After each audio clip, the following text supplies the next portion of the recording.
제목으로 하나의 말씀 증거하겠습니다. 오늘은 교회 설립 기념주일로 드립니다. 그러니까 교회라는 주제로 말씀 전하려고 합니다. 설교 제목이 좋은 교회인데요. 부제가 있어요. 그 부제가 뭐냐면 목사와 교인의 역할, 이렇게 할 수 있습니다. 오늘 성경 본문이 목사의 직분이 무엇이고 또 성도는 어떠해야 되는지를 말씀하고 있거든요. 우리 교회가 좋은 교회가 되려면 목사는 자기가 해야 할 일을 잘 알고 그걸 행하고, 성도들 역시 자기 할 일을 잘 알고 행하면 좋은 교회가 될 줄 믿습니다. 몇 가지 교훈으로 은혜를 나누려고 합니다. 첫 번째 교훈은 목사 직분은 교회에게 주신 선물입니다. 목사 직분은 교회에게 주신 선물입니다. 7절과 11절 다시 한번 읽어보겠습니다. 시작.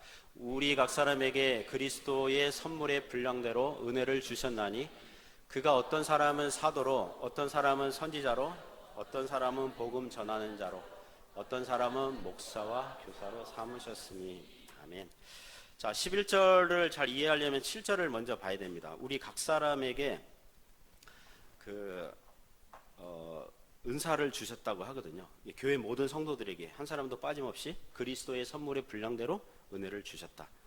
은혜로운 선물, 은혜로운 선물. 이걸 두 글자로 줄이면 은사예요. 은사. 그걸 주셨어요.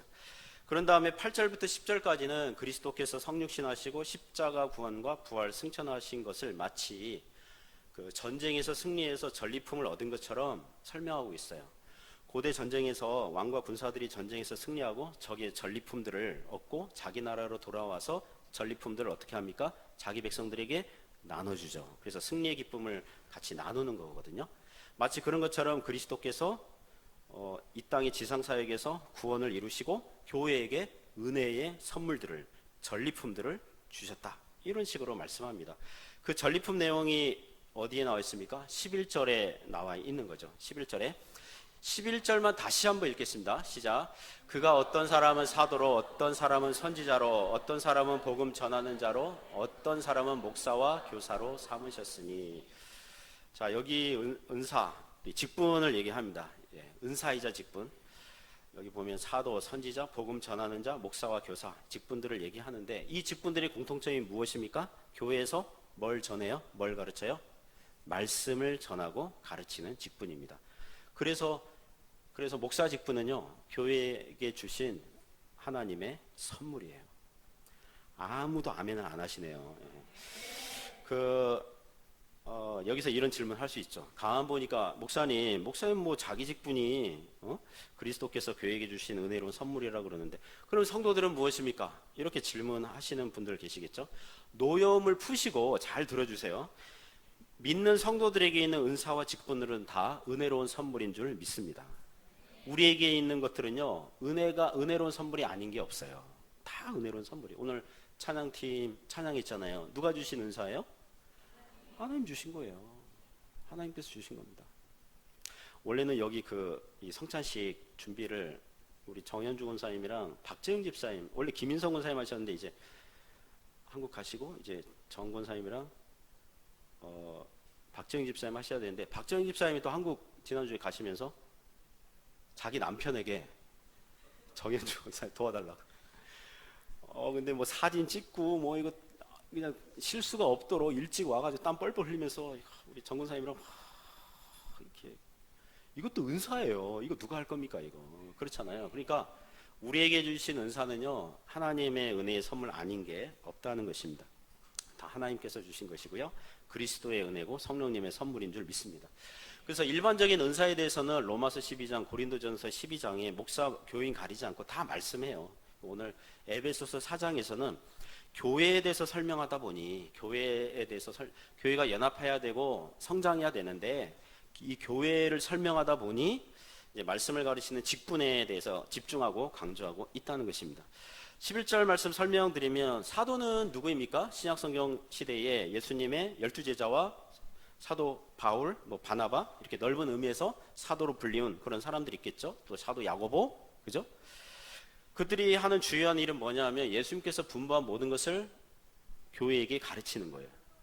사도들은요, 별명이 움직이는 신약 성경이에요. 아직 신약 성경이 기록되지 아니한 때에 사도들이 말한 것이, 사도들이 가르친 것이 예수님께서 분부한 거거든요. 그게 신약 성경으로 기록이 되는 거예요. 여기 선지자는 구약 시대 선지자들을 얘기하는 게 아닙니다. 신약 시대에도 이 선지자, 예언자 직분이 있었어요. 사도들을 도와서 교회에게 성경을 가르치는 일들을 했습니다. 사도행전에 보면 아키포라는 사도가 있고요. 빌립 집사의 네 명의 그 딸들이 그런 역할을 했고, 고린도전서 14장에 보면 예언의 은사 이렇게 나오면서 14장에 그런 사람들이 나오거든요. 그리고 사도행전 13장에서 그 안디옥 교회에 선지자들과 교사들이 있으니 하면서 바울 얘기하고 뭐 바나바 얘기하고 5명 얘기하거든요. 그러니까 사도들과 이제 같이 그 성경을 가르치는 그 사도들을 서포트하는 그런 직분들이 있었다는 것입니다. 그리고 복음 전하는 자들이 있습니다. 이 복음 전하는 자들은 오늘날 선교사를 얘기하는 게 아니라 그 1세기 초대교회 당시에 빌립 집사나 그 디모데, 디도, 에바브로디도, 아볼로와 같이 복음 전하는 자들, 여러 지역에 다니면서 순회 전도자들, 복음 전하는 그런 직분들이 있었습니다. 그리고 목사와 교사예요. 여기서 목사와 교사는 헬라어 원어에서 이 더에 해당하는 관사가 하나만 붙었어요, 앞에. 그러니까 영어식으로 얘기하면 the pastors and teachers. 그러니까 관사가 하나예요. 그러니까 목사이자 교사 이렇게 볼 수 있어요. 물론 어떤 성경학자들은 목사의 직분, 교사의 직분은 따로따로 나누기도 하지만 목사이자 교사라고 보는 게 더 합당합니다. 이런 뜻이죠. 목사는 가르치는 자고, 가르치려면 어떤 경험이 있어야 돼요? 목회의 경험이 있어야 돼요. 교회에서 목사는 가르치는 자고, 가르치려면 목회의 경험이 있어야 돼요. 목회를 하고 있어야 돼요. 그걸 얘기하는 것입니다. 11절에 나오는 직분들 중에서 사도, 선지자, 복음 전하는 자, 이 직분들은 교회의 비상직원, 이 비상한 때에, 신약 성경에 아직 기록되지 아니한 때, 이 비상한 때에 그 사역을 했던 비상직원 또는 임시직원. 왜냐하면 사도, 선지자, 복음 전하는 자들은 그들이 죽으면 1세기 이후에는 이러한 직분은 더 이상 없습니다. 오늘날 누가 사도라고 그러고 선지자라고 그러고 이러면은 그거 아니에요. 사도들이 전도 여행을 통해서 교회들을 개척하고 세웠을 거 아닙니까? 그러면 교회를 세우면 뭐 합니까? 사도들이 교회를 세우면 전도 여행, 사도 바울이 전도 여행 다니면서 교회를 세우면 교회 지도자들 누구를 세워요? 장로와 감독. 명칭이 그래요. 장로와 감독. 그때 가르치는 장로예요. 목사는요, 가르치는 장로라고 그러고요. 또 우리 교회 장로님들 계시잖아요. 그 장로님들은 다스리는 장로. 이렇게 구분을 해서 얘기합니다. 그래서 오늘날 목사와 그 교사, 목사이자 교사들은 평상 직원, 일반 직원. 1세기 이후에도 계속해서 교회 안에서 그 성경을 가르치는 그런 직분들로 남아 있다는 것입니다. 오늘날 목사 직분자들은 저를 포함해서 그 좋은 목사님들 많아요. 그러니까 제가 좋은 목사라고 같이 포함시켜 버렸네요. 어쨌든 이렇게 좋은 목사님들 많이 계세요. 예. 그리스도께서 교회에게 주신 은혜로운 선물인데요. 그 목사의 직분, 그 직분자들이 해야 할 일은 뭐 하는 거예요? 말씀을 가르치는 사역자들이에요. 두말하면 잔소리 같지만 목사는 말씀을 연구하고 공부하고 가르치는 일에 집중해야 한다는 것입니다. 그게 최우선 사역이에요. 그게 최우선 사역입니다. 저는 해주에 온 지 19년 차입니다. 제가 원래는 빛과 소금의 교회라는 22여 명 모이는 교회에 청빙대에 왔어요. 1년 지나니까 교인들이 한 40명 정도 됐어요. 조금 지나니까 이웃 한인교회가 분쟁해서 이제 갈라졌어요. 그래서 제가 섬기던 그 빛과 소금의 교회랑 합쳐져서 해주교회 이름을 이렇게 했어요. 연합해가지고 한 80여 명 됐었어요. 그 사건을 기준으로 지금 17주년 이렇게 얘기하는 것입니다. 저는 그 사건을 두고 어부지리의 은혜를 받았다 이렇게 생각하고 있어요. 그 17주년 되신 성도님들은 아마 지금 현재 스코어 5분도 안 될 거예요. 지금 그죠? 그때 연합했던 그 자리에 계신 분 계세요? 우리 소진석 집사님 계시고 김인선 권사님 계시고 있잖아요. 저 그렇잖아요. 그러니까 특히 해외 이민교회니까 해외 또 한인교회니까 또 이게 유동성이 많아서 많이 이제 바뀌는 거죠. 그게 외부적으로는 큰 사건이었고요. 저에게는 제 목회 경험에서 그 즈음에 제가 개인적으로 제 마음 안에서 큰 사건과 변화가 있었어요. 전에 한국교회에서 전도사, 강도사, 부목사 생활을 약 11년 정도 한 다음에 여기 왔어요. 저는 담임 목회가 준비되었다고 생각했어요. 스펙도 많이 쌓았습니다, 여러분. 제가 이래봬도 뭐 제자 훈련 무슨 코스 지도자 과정 뭐 이수하고 전도 폭발 훈련 과정 뭐 이수하고 뭐 알파 코스 강해 설교 훈련 과정 그 목회에 쓸모 있겠다고 싶은 것들은 부교육자 시절에 쫓아다니면서 세미나 쫓아다니면서 했어요. 그리고 남들이 다 하니까 또 안 하면 또 불안하잖아요. 그래서 같이 따라다니면서 했어요. 그러나 여기 해주에 와서 담임 목회 1년, 2년 하고 보니까 그동안 한국교회에서 배운 것들이 어떻게 하면 교회를 성장시키고 교인들을 봉사시킬까 하는 이런 이 방법론적인 이게 실용주의 목회인데 이게 금방 소진된 느낌이에요. 제가 개인적으로 반성할 때 제가 이 목회적으로 신학적으로 깊이가 없고 줏대가 없다. 그런 걸 깨달았습니다. 그래서 담임 목회를 한 1년, 2년 하고는 신학교 때 배운 그리고 숙제하느라고 제대로 이렇게 깊이 있게 읽지 못한 조직신학 책들을 보게 됐어요. 여러분 조직신학 그 신학생들이 학교에서 배울 때에 그런 우스갯소리가 있어요. 조직신학을 배우면 어떤 맛을 느낍니까? 조직의 쓴맛을 느낍니다. 아, 이거 어렵거든요. 이게 역사와 철학 사상과 이 교리가 다 이렇게 해가지고 이렇게 논증하고 하기 때문에 어렵거든요. 그래서 제가 찬찬히 탐독했어요. 루이스 볼코프의 조직신학책, 헤르만 바빙크의 개혁교회학, 존 칼빈의 기독교 강요, 그다음 교회사 이런 책들을 탐독했어요. 지금 최근에 우리 교회가 유튜브 방송을 하고 있기 때문에 이 방송이 전 세계적으로 이제 나가는데 혹시 신학교에서 공부하는 신학생 분들이 이 설교를 들으면서 비웃을 수 있습니다. 목사님 그것은 신학생 때 필독서인데요. 이렇게 비웃을 수 있어요. 제가 그랬다고요. 제가 숙제를 빨리빨리 제출하느라고 건성건성 읽었던 책들입니다. 그리고 교인들은 해외 교회 특성상 1년에 한 20% 이상 바뀌는 거예요. 교인들이 1년, 2년 있으면 막 가는 거예요. 기존에 1년 과정, 2년 과정, 제자 그런 훈련 과정 하다 보면 도중에 6개월도 안 돼서 성도님들이 목사님, 성도님 제자 훈련하시죠?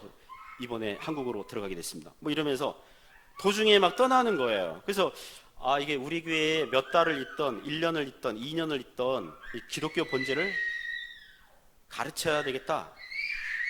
이렇게 결심했습니다.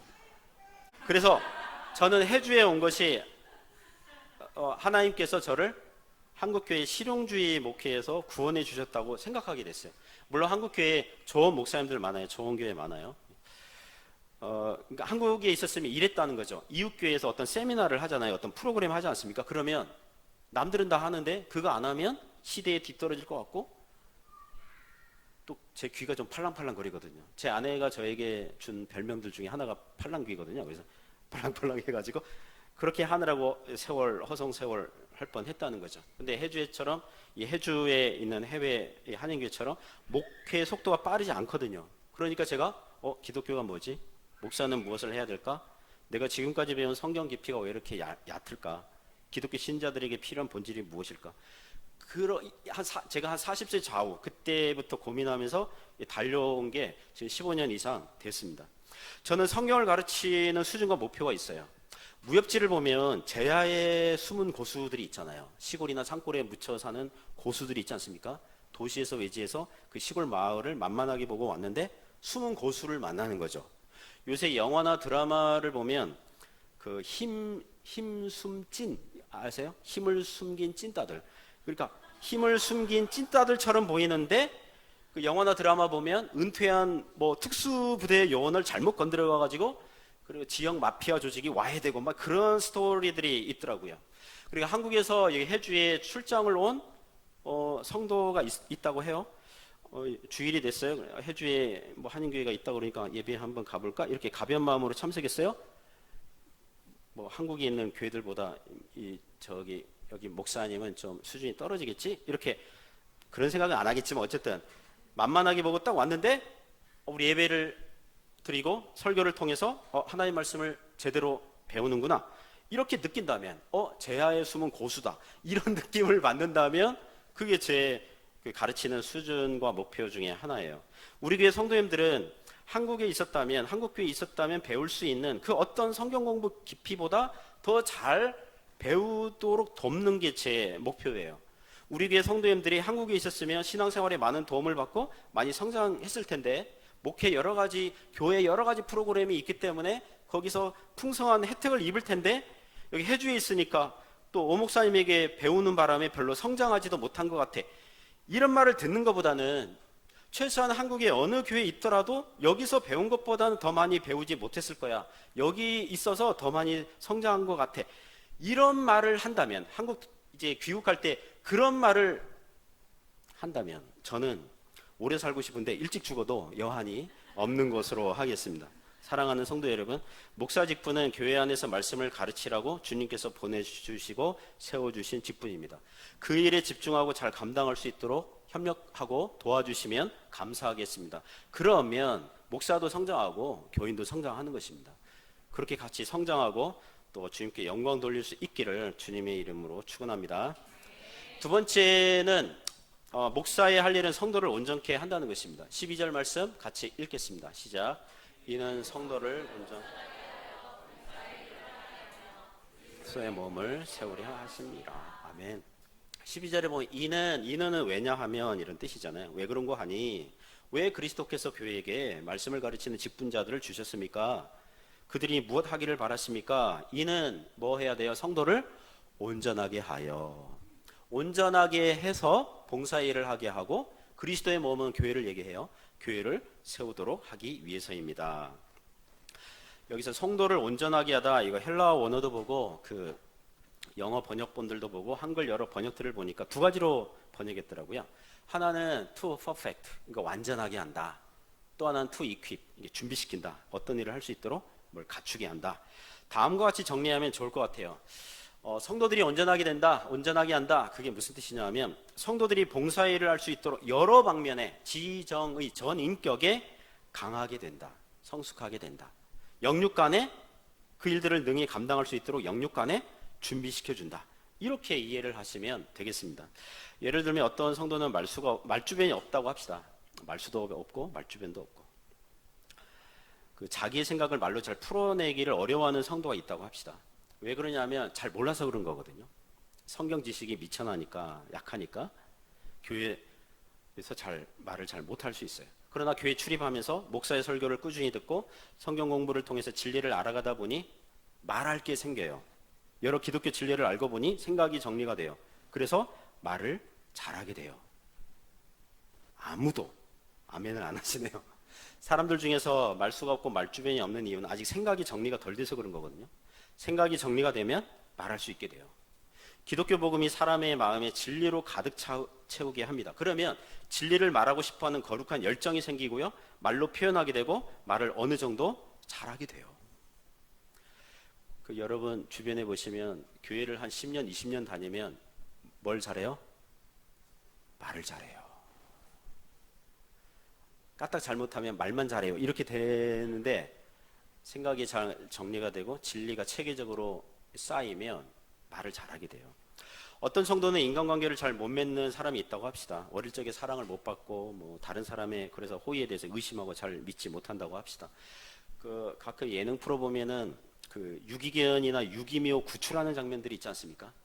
그 유기견이나 그 유기묘 애들이 털이 수북하게 자라가지고 막 털 자라서 눈 가리고 뭡니까? 이게 털은 막 뭉쳐 있고 못 먹어서 말라 있고 그런 애들 있잖아요.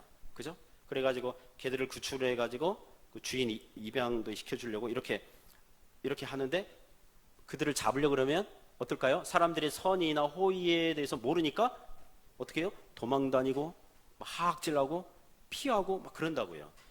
마치 그런 것처럼 사람들도 제대로 사랑을 받지 못하고 자라면 애당초 부패한 죄의 본성을 가지고 있는 거 기본으로 받고 다른 사람에 대한 의심, 불신이 가득 차거든요.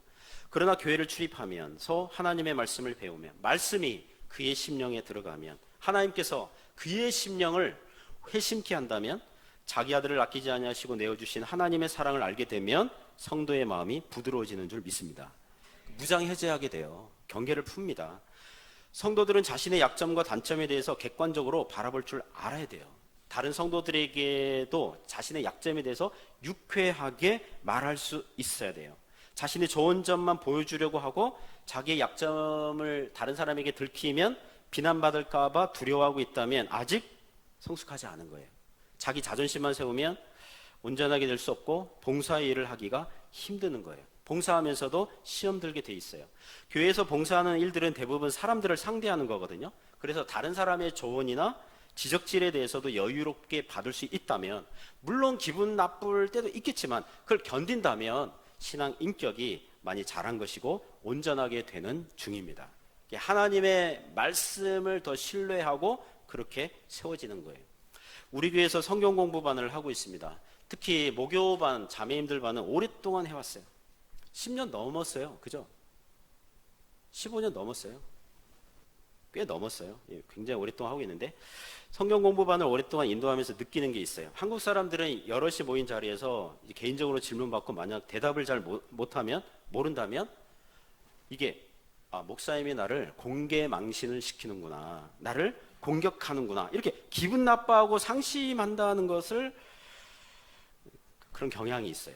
그래서 작년에도 성경 공부 시작하는데 성경 공부 오시려는 자매님들이 불안하고 초조하면서 내건 조건이 있었어요. 뭐냐면 질문 금지. 성경 공부 시간에 목사님 개인적으로 질문 금지. 공동으로는 질문할 수 있는데 뭐 어느 집사님 이 성경 구절은 어떻게 생각하세요? 이렇게 질문 금지. 그러면 성경 공부 오겠다는 거예요. 그 제가 또 배웠어요. 아, 그렇구나. 내가 너무 날카로웠구나. 그래가지고 그동안 성경 공부 참석한 자매님들 중에는 제가 인도하는 방식에 불만을 품고 교회를 안 나오거나 아예 다른 교회로 옮겨버리는 분들도 있었거든요. 그래서 개인적으로 저도 반성을 하면서 저는 어큐레이트, 그러니까 아주 정확한 성경의 뜻이 무엇인지를 알려주려고 정정을 했는데, 그 교인이 받아들일 때는 목사님이 내가 성경 모른다고 무시하는구나, 재수없는 목사, 뭐 이렇게 생각을 하지 않았을까. 그래서 지금은 웬만하면 개인적으로 질문 금지하고 이제 공동으로 질문을 하고 있어요. 많이 부드러워졌어요, 제가. 그래도 혹시 시험에 드는 분들이 있다면 용서해 주시기 바랍니다. 그 성격 어디 가겠습니까? 그렇게 하면서 목사나 교인들도 어때요? 성숙해져 가고 봉사일을 할 수 있도록 여러 방면으로 준비되는 것입니다.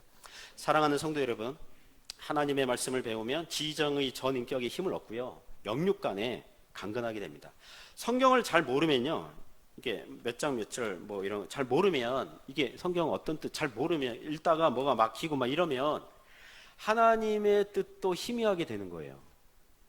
나의 선택, 결정, 판단이 이게 하나님 뜻인지 아닌지 말씀을 통해서 동의, 지지, 응원을 받아야 되는데 성경 말씀 잘 모르니까 내가 결정한 거, 내가 선택한 거, 내가 판단한 게 이게 과연 하나님 뜻인지 아닌지 자기도 헷갈리는 거거든요.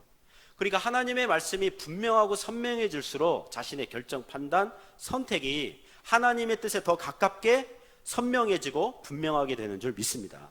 그래서 성경을 통해서 성도가 온전해지고 준비되는 게 필요하다는 것입니다. 그래서 하나님께서 주시는 믿음과 담대함과 힘으로 봉사일을 하며 교회를 세워 나가게 되는 줄 믿습니다. 세 번째 교훈은 교인의 이 성도의 성장 목표는 인성으로서의 예수님이에요. 인성을 가지신 예수님이 바로 우리가 성장 목표예요.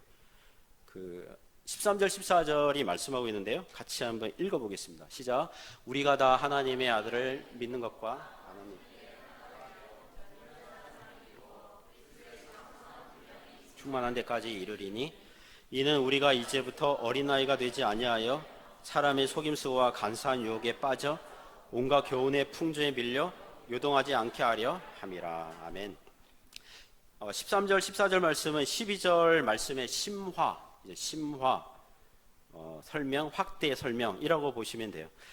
성도가 온전하게 된다는 게 어떤 정도, 어떤 수준입니까? 그러면 13절에 보시면 우리가 다 하나님의 아들을 믿는 것과 아는 일에 하나가 돼요. 할렐루야. 그래서 온전한 사람을 이룬다는 거예요. 하나님의 아들을 믿는 것, 아는 것, 이거 같은 얘기예요. 나는 하나님의 아들 예수님을 믿습니다. 나는 예수님을 압니다. 이게 사실 같은 것을 얘기하는 거예요. 우리 교회 성도님들은 예수 그리스도를 믿고 아는 일에 하나가 되고 같은 걸 말하고 같은 것을 믿어야 될 줄 믿습니다. 예를 들면 예수님은 삼위 위격들 중에서 제2위이신 성자 하나님이세요. 그 성자 하나님께서 신약시대에 성육신하셔서 사람의 육신을 입고 사람이 되셨어요. 그래서 예수님에게는 독특하게 완전한 하나님이시자 완전한 사람이세요. 그것을 이성일인격 가지신 분이라고 그래요. 그 예수님께서 우리가 사도신경에서 고백하는 것처럼 우리 죄인들을 위에서 십자가에서 대속하셨고 부활하셨고 승천하셨고 하나님 보좌 우편에 계시고 지금 다스리시고 계시고 때가 되면 다시 심판주로 성도들은 구원하시고 믿지 않는 사람들은 영원한 심판으로 심판을 행하실 분으로 오실 분이에요. 우리가 예수 그리스도를 잘 알면 알수록 잘 믿으면 믿을수록 믿음이 강하게 될 것이고 우리의 신앙 인격도 성숙하게 됩니다. 그게 온전한 사람을 이룬다는 거예요. 그리고 이 성장의 목표 지점이 어디라고 했습니까? 그 13절 후반에 보시면 그리스도의 장성한 분량이 충만한 데까지 이르리니, 장성한 분량이란 뜻은요, 키와 몸과 지혜가 자란다, 이제 장성하게 된다, 키와 몸이 자란다, 이런 문자적인 뜻을 갖고 있습니다. 14절에 보시면 어린아이가 되지 말라라고 한 걸 보니까 13절은 어린아이가 되지 말고 어떤 사람이 되라는 거예요? 어른이 되라, 장성한 사람이 되라. 그 목표 지점이 어디라고요? 인성으로서의 예수님 그리스도까지 자라가라, 그것입니다. 이것은 신성으로서의 그리스도처럼 우리가 신이 되라는 뜻은 아니에요. 우리 보고 전지전능한 신이 되라는 거 아니에요. 우리 보고 구세주가 되라고 하는 거 아니에요. 예수님께서는 당신이 죽으셔서 죄인들을 대속하신 구세주이신데, 우리가 십자가의 예수님을 보면서 자기 희생의 정신은 배울 수 있지만, 우리가 아무리 희생하고 누구를 대신해서 죽더라도 다른 사람의 죄를 용서하거나 구할 수 있는 사람들은 아니에요, 우리는. 그렇다면 그리스도의 장성한 분량이 충만한 데까지 자라라, 그게 무슨 뜻입니까? 인성으로서의 예수 그리스도인데요, 이런 뜻입니다. 예수님처럼 성경을 알고 예수님께서 성경을 이해하셨듯 우리가 그렇게 알아야 된다는 거예요. 예수님께서 사람을 아셨듯 그렇게 알아야 된다는 거예요. 예수님의 성품이 성령 충만하셨던 것처럼 우리도 예수님의 성품처럼 변화되고 자라나야 한다는 것입니다. 물론 이것은 이 땅에서는 그렇게 완전하게 목표 지점까지 이룰 수 있는 성도는 한 사람도 없어요. 최종 목적지는 천국 가서야 그리스도께서 재림하실 때 온전하게 변화되는 줄 믿습니다. 하지만 현재 우리는 무엇을 하고 있어야 되냐 하면, 온전한 사람이 되는 과정을 통과 중이어야 됩니다. 어른이 되어 신앙이 자라고 있어야 됩니다. 우리의 부족한 부분들을 알고 보충이 되고 채워 나가야 합니다. 날마다 성숙하게 변화되어야 합니다. 성령으로 충만해야 합니다. 그게 그런 변화의 과정을 겪어야 한다는 것입니다. 왜 그래야 됩니까? 14절 말씀은 일종의 주의사항, 경고를 하는 거죠. 14절 말씀 다시 한번 읽어보겠습니다. 시작. 이는 우리가 이제부터 어린아이가 되지 아니하여 사람의 속임수와 간사한 유혹에 빠져 온갖 교훈의 풍조에 밀려 요동하지 않게 하려 함이라. 여기도 왜 이는 그랬잖아요. 왜냐하면 만일 잘하지 않으면 어떻게 되냐면, 영적으로 미성숙한 어린아이가 되면 어떤 일이 발생한다는 거예요? 사람의 속임수와 간사한 유혹에 빠져 온갖 교훈의 풍조에 밀려 요동하는 거예요.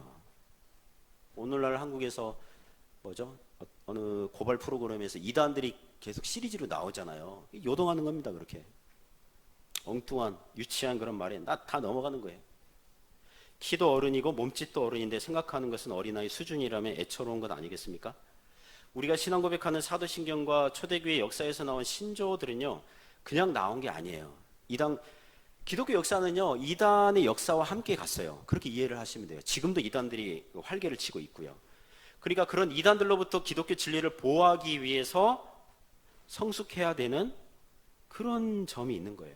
여러분에게 권면하기는 교회사 책들 있지 않습니까? 교회사 책들을 한번 읽으시기 바랍니다. 제가 가끔 설교 시간에 교회사 책들을 읽으라고 말씀드리는데요, 예를 들면 밤에 잠이 안 와요. 그러면 네이버 검색하면서 뭘 읽으면 돼요? 교회사 읽으시면 5분 10분 안에 잠을 잘 수 있다고 장담합니다. 그러면 매일 5분 10분 그래도 읽을 거 아니에요. 읽을 거 아닙니까? 아, 이렇구나, 초대교 때 이랬구나, 이렇게 하면서 우리가 현재 배우고 있는 기독교 신앙은 11절에 사도와 선지자와 복음 전환자와 목사와 교사들이 가르친 내용과 같아요, 달라요? 같아야 돼요, 달라야 돼요? 같아야 돼요.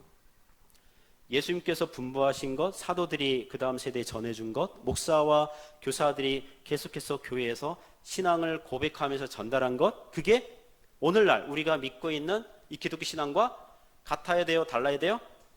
같아야 돼요. 같아야 돼요. 그래야 흔들리지 않아요. 그래야 속임수에 넘어가지 않아요. 만약 다르면 그게 이단이에요.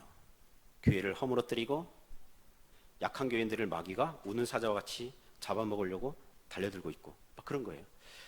며칠 전에 제가 유튜브 방송 보면서 어떤 방송이냐면 신학교 교수를 초청해서 이렇게 인터뷰하는 그런 방송 봤어요. 그러니까 어느 여성 신학교 교수님인데 어느 학교인지는 잘 못 봤어요. 그냥 근데 뭐 하면서 듣는 거 있잖아요. 이렇게 집중해서 듣는 게 아니라 뭐 내일 하면서 이렇게 들었는데 이런 식으로 인터뷰를 하더라고요. 뭐 하다가 이렇게 탁 걸린 게 있는데 그 교수님이 이렇게 얘기하더라고요. 우리는 성경을 정직하게 읽으면 갈릴리 예수님을 만날 수 있고 역사적 예수를 만날 수 있습니다. 여러분 여기에 뭐가 문제가 있나요? 얼핏 들으면 전혀 문제 없는 것 같죠? 그렇잖아요. 그러나 저는 목사와 교사잖아요. 그죠? 우리 성도들을 미혹하는 사람의 속임수와 간사한 유혹 뭔지를 이렇게 분별하고 경고를 해야 하잖아요. 여러분 역사적 예수라는 그 용어는요 19세기 독일에서 발생한 자유주의 신학 연구 주제였어요. 무슨 말이냐 하면 복음서에 나오는 예수님은 하나님이 성육신 되신 사람이 아니라 그들의 주장이에요. 19세기 자유주의 역사적 예수를 연구하는 사람들의 주장이 뭐냐 하면 예수님은 하나님이 성육신 하신 사람이 아니라 이스라엘의 그냥 평범한 가정에서 태어난 이스라엘 청년이라는 거예요. 30살이 되어서 세례 요한의 세례를 받을 때에 신의 계시를 받아가지고 그때부터 자신은 하나님의 아들이라고 행세를 했고 좋은 가르침을 했고 나중에 억울하게 당시 기득권 세력 종교 지도자들에게 억울하게 희생당한 선한 청년이다. 이런 주장이에요. 맞아요? 틀려요? 틀려요. 그렇게 주장하면 어떤 일이 생깁니까? 이미 4세기에 나온 아리우스파의 주장, 예수님은 하나님이 아니라 사람이거나 사람보다 뛰어난 그런 존재에 불과하다. 삼위일체를 부정했던 아리우스파와 사실상 같은 주장을 하게 되는 거예요. 사람에 불과하지 하나님은 아니라는 거잖아요. 4세기 아리우스와 19세기 역사적 예수를 주장했던 이 자유주의 그들의 주장을 따라가면 어떤 일이 발생합니까? 예수님은 사람에 불과하다면 하나님이 아니시라면 그분의 십자가 구원은 다른 사람을 구원하는 능력이 있어요 없어요? 능력이 없게 되는 거예요. 구원이 없어요. 구원이 발생하지 않아요. 그런데 버젓이 신학교 교수라는 타이틀, 신학박사라는 이 면류관을 쓰고 신학생들을 가르치고 있으니 오호 통제라. 제가 이게 뭐 일하다가 깜짝 놀래가지고 성도는 어린아이처럼 순진하고 착하기만 하면 안 되고요. 어른처럼 성숙해야 될 줄 믿습니다. 참과 거짓을 가려낼 줄 알아야 돼요. 우연히 어느 유명한 목사님 설교 제목을 봤어요. 설교를 들어보진 않았어요. 설교 제목만 봤어요. 이렇게 하다가 뭐가 문제인지 한번 찝어보세요. 단어를. 자유로운 주체로 살아가기. 여러분 설교 제목이 자유로운 주체로 살아가기. 뭔가 인문학 냄새도 나고 하는데 어떤 단어가 살짝 걸립니까? 주체. 주체라는 단어는 이 철학자 동네에서 니체가 사용한 단어거든요. 그리고 그 목사님은 니체의 책을 어려서부터 좋아했다고 밝혔고 니체에게 주체는 뭐냐 하면 신의 간섭을 받지 않은 자유로운 인간 주체자를 얘기하는 거예요. 내 마음대로 살 거니까 간섭하지 말라는 거예요. 니체가 주체를 얘기할 때는 그런 의도로 얘기했어요. 니체의 주장은 뭐냐 하면 기독교나 신의 존재를 주장하는 종교인들이 사람이 자유로운 주체로 살아가야 되는데 그렇게 하지 못하도록 방해하고 이 종교 질서 어떤 체계 구조로 사람을 억압하고 간섭하니까 신은 죽었다. 더 이상 인간의 세계에서 신은 꺼져 줄래? 그렇게 주장할 때 사용했던 용어가 주체예요. 저는 그분의 설교 내용은 안 들었지만 제목에서부터 뭐라 그럴까요? 거부감? 왜 기독교 성도의 삶을 주체라는 용어로 버무려서 사용을 합니까? 그 교묘한 속임수 아닙니까? 우리는 주체라는 말을 사용하면 안 돼요. 내가 내 삶의 주인이라고 말을 하면 안 돼요. 성도들의 인생의 주인은 누구십니까? 예수님입니다. 우리는 주님의 종이에요. 성경에서 진리가 너희를 자유케 하리라 라고 할 때 그 자유는요, 인간이 이제는 뭐 마음대로 살아도 된다 그 뜻이 아니라 죄에서 자유를 얻은 거예요. 마귀의 권세에서 자유를 얻은 거예요. 사망의 고통에서 자유를 얻은 거예요. 율법의 정죄에서 자유하게 된 거예요. 그걸 구원받았다 그러는 거예요. 이제부터는 믿는 사람이 이제는 구원받았으니까 자유하게 되었으니까 마음대로 살아도 된다. 신도 내 인생을 간섭하지 말아라. 나는 무소의 뿔처럼 나아가리라. 그게 아니라고요. 인간에게 절대 긍정, 절대 독립을 주는 게 기독교가 아니에요. 성도들에게 하나님의 종이고 그리스도의 제자고 성령이 내주하는 하나님의 자녀, 이렇게 얘기하는 게 성경이에요. 그러므로 사랑하는 성도 여러분, 우리가 하나님의 아들을 믿고 아는 일에 누구와 같아야 된다고요? 1세기 예수님 그리고 사도들, 선지자들, 복음 전하는 자들이 가르쳐주고 알려준 것과 같아야 될 줄 믿습니다. 그 일에 목사와 교사들이 부지런히 가르치고 동일해야 돼요. 그것이 성경적이며 역사적이며 정통적인 기독교예요. 거기에서 벗어나면 뭐라고요? 이단이에요. 오늘날 이단 교주들이 자기들이 재림예수 구세주라고 말하는 이단들은요, 예를 들면 신천지 이만희 씨, 또 JMS 정명석, 또 만민중앙교회 이재록 씨, 다 재림예수라고 그러고 뭐 자기가 성령님이라고 그러거든요. 이렇게 주장하는 사람들은요, 두 번 다시 볼 필요도 없어요. 수준 낮고 유치한 이단들이에요. 그런데 그 사람들 말고 또 많은 목사와 신학교 교수 타이틀을 가지고 성경적이며 역사적이며 정통적인 기독교에서 벗어난 방식으로 가르치는 자들도 사람의 속임수와 간사한 유혹에 빠져 온갖 교훈의 풍조에 휩쓸리도록 하는 것입니다. 그래서 교회는 어떻게 해야 되냐면요, 성경도 배우고요, 교회사도 배우고요, 교리들도 부지런히 배워야 돼요. 초대교회 때 공적으로 인정한 네 번의 종교회의 결정, 그 여러분 상식적으로 아셔야 됩니다. 325년 니케아 회의 있죠. 처음 들으시는 것처럼.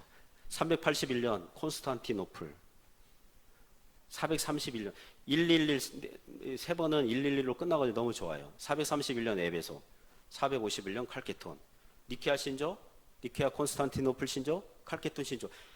니케아란다. 네이버 검색하시면 돼요. 네이버 검색. 잠이 안 오면 어떻게 해야 된다고요? 니케아 신조 이렇게 검색해서 5분 만에 잘 수 있어요. 그래도 5분 동안 계속 하다 보면, 그리고 중세 로마 카톨릭 시대예요. 중세 로마 카톨릭 시대. 교황제도를 떠받들기 위해서 수도원 운동, 그 다음에 스콜라 철학, 그럼 뭡니까? 십자군 전쟁. 다음에 할게요. 이거 계속 그런. 1517년부터 1648년 종교개혁 130년 시대 동안 1000년 동안 이 교회가 로마 카톨릭이 지배를 했잖아요. 그러니까 사람들이 묻는 거죠. 종교개혁을 한 프로테스탄트, 개신교 여러분, 우리는 뭐가 다릅니까? 로마 카톨릭과 뭐가 다릅니까? 그래서 나온 게 신조들이에요. 벨직 신앙고백서, 하이델베르그 교리문답서, 도르트 신조, 17세기 영국에서 웨스트민스터 신앙고백서, 소규리문답, 대유리문답. 대륙의 세 개, 영국의 세 개, 6개. 그게 역사적이고 정통적이에요. 거기에서 벗어나면 사람의 속임수고 간사한 유혹에 빠져 들어가는 겁니다. 그런 기초, 뿌리를 단단하게 세우고 가야 돼요. 주중에 금요일마다 웨스트민스터 신앙고백서 하고 있잖아요. 예전에 소규리문답하고 금요일마다 하나씩 하는데 저도 배우고 있어요. 최고의 성경 공부 교재라고 저는 생각해요. 그런 신조들이. 잠 안 오면 어떻게 해야 된다고요? 네이버 검색해서 보시면 돼요. 그런 걸 하시면 돼요. 그래서 우리 교회에서는 계속 반복해서 공부할 거예요. 제가 또 계속해서 반복해서 가르칠 거예요. 한 텀 돌아가면 또 다른 거 하고 한 텀도 계속 할 거예요. 사랑하는 성도 여러분,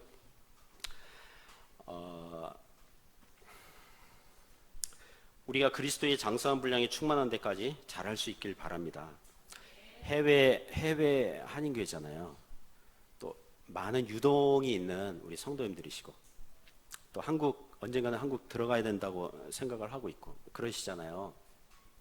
그래서 우리 교회 표가 있어요. 매년 표는 바뀌지만 변함이 없는 내부적인 표가 있어요. 무엇입니까? 있을 때 잘하자. 있을 때 1년을 있던 2년을 있던 부지런히 이 기독교 본질, 주님의 말씀을 부지런히 배워서 온전하게 되어 봉사의 일을 하며 그리스도의 몸을 세우는 저와 여러분 되시기를 주님의 이름으로 축복합니다. 기도하겠습니다. 하나님 아버지, 주님의 몸된 교회를 세우고자 할 때에 하나님의 말씀을 부지런히 배우고 부지런히 가르쳐서 그리스도의 말씀의 그 기초와 뿌리 위에 견고하고 든든하게 세워져가는 저희 교회가 되게 하여 주옵소서. 예수님 이름으로 기도드립니다. 아멘.